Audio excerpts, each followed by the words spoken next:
When you look in the mirror, you look like a rectangle with shoes on. Not bad, not weak, just shapeless. No taper, no presence, just a solid, forgettable block. And here's the thing, it's not because you're not training hard enough, it's because you're training the wrong things in the wrong order with zero understanding of the formula. There is a formula, and by the end of this video, you're gonna know exactly which muscles to build, which mistakes to stop making, and how to turn that rectangle into an actual V taper. Let's get into it. Look at every superhero, every Greek statue, every guy who walks into a room and just commands attention without saying a single word. They all have the same shape, wide up top, narrow at the waist. That classic triangle, that V. It's not genetics, it's not luck, it's geometry. And here's the exact formula. Shoulder to waist ratio of 1.618. That's the golden ratio. The same proportion that shows up in Greek architecture, Da Vinci's drawings, and every aesthetic physique that has ever existed. Wide shoulders plus a narrow waist equals that superhero silhouette. That's the whole thing.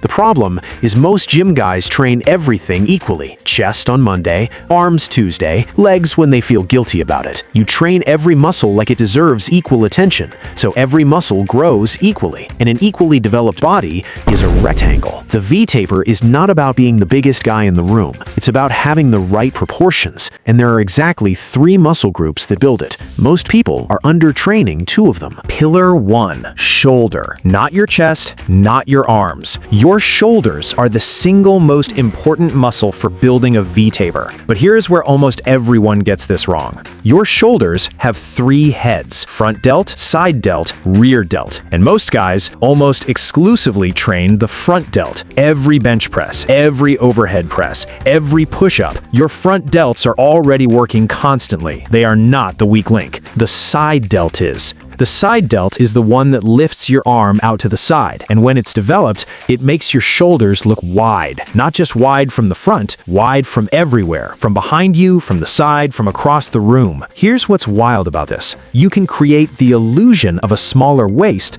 without losing a single pound of fat just by building up your side delts. Your waist doesn't change. Your shoulders just expand around it. Suddenly, the ratio shifts. Suddenly, there's a V. So how do you actually train them? Lateral raises. That's the move. Lightweight, slight bend in your elbows. Lead with your elbows, not your wrists, not your hands. Raise to shoulder height. Pause, slow it down on the way back. Here's the ego check that nobody wants to hear. If you're swinging a 40-pound dumbbell with your whole body, your traps are doing the work, not your side delts. Drop the weight. Feel the muscle actually burning. 6 kilos on a proper lateral raise feels heavier than 20 kilos swung like you're flagging down a taxi. Bands work just as well, maybe better. The resistance curve on a band matches the delt perfectly. Side delt gains don't require a gym membership. Now, wide shoulders alone aren't enough. Without Pillar 2, your V taper still looks flat from every angle. Pillar 2, back. Specifically, your lats. Your lats are shaped like a cobra hood. When they're developed, they flare out wide from your spine, then taper sharply down to your waist. That's not just a back exercise, that is the taper. The literal V in V taper. The problem, most people who do rows and pull downs are training their biceps, not their lats. They grip the bar, they pull with their arms. Their lats barely fire the whole set. They finish a lat pull down and wonder why their back isn't growing. Here's the cue that changes everything. Don't think about pulling the bar down. Think about driving your elbows toward your hips. Your elbows lead, your hands follow. Your back does the work. Your arms just hold on. If you can feel that difference, if your lats actually burn, you've probably been leaving gains on the table for months. 2 movements that build lats. Vertical pulls, pull-ups and lat pull-downs. These hit the lower lats, the ones that create the dramatic taper. Pull straight down, not back. Elbows to hips. Rows. Bent over rows, cable rows, chest-supported rows. These build thickness. The 3D depth that makes your back look powerful from every angle. Most guys only do one of these. You need both. And here's something a lot of people completely skip. Rear delts. They sit at the back of your shoulder. They pull your arm backward. And they're the reason some physiques look incredible from every angle, not just from the front. Without rear delts, your shoulders look like discs. Flat, two-dimensional, like someone stuck a frisbee on top of your arms. With rear delts, your shoulders have depth, that round 3D coconut shoulder look that fills out a shirt perfectly. Face pulls, bent over lateral raises, reverse flies. These aren't exciting exercises. Nobody posts these on Instagram, but they are the difference between shoulders that look good in a mirror and shoulders that look good everywhere. Train all three heads, front, side, and rear. Don't skip the ones that aren't visible in your gym selfie. Pillar 3, the waist. Here's the part nobody wants to talk about. You don't just build a V-taper. You also have to narrow the other side of it. V-taper is wide on top plus narrow at the waist. If your waist is thick, the V disappears. Doesn't matter how wide your shoulders are. Now, here's the mistake that's actually making this worse. Some guys, in an attempt to get abs, start doing heavy oblique work, heavy cable crunches with rotation, heavy side bends, weighted oblique exercises with progressively more weight. And what happens? Their obliques grow, their waist gets wider. They've accidentally trained themselves further from the V-taper, not closer to it. Your obliques don't need to be big, they need to be lean. For abs, focus on vertical movements, cable crunches, hanging leg raises,